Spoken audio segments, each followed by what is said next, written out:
મહુવાના જનતા plot વિસ્તારમાં 2 દિવસ પહેલા થયેલી જૂથ અથડામણમાં નોંધાયેલી ફરિયાદ બાદ પોલીસે આરોપીઓને ઝડપી લીધા છે। જનતા પ્લોટમાં થયેલી મારામારીમાં પોલીસે 5 જેટલા શખ્સોની ધરપકડ કરી છે।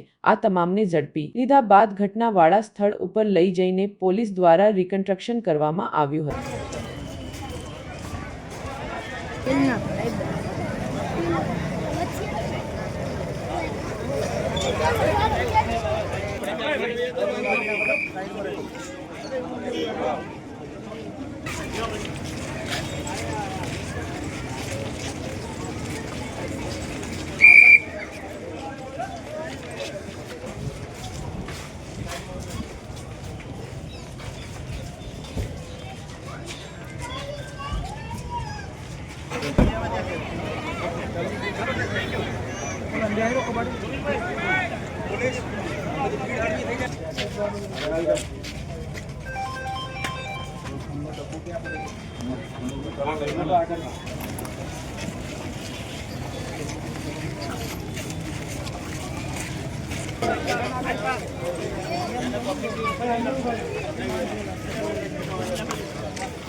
कोई पण फरियाद હોય તો તાત્કાલિક ધ્યાન દેવામાં આવે।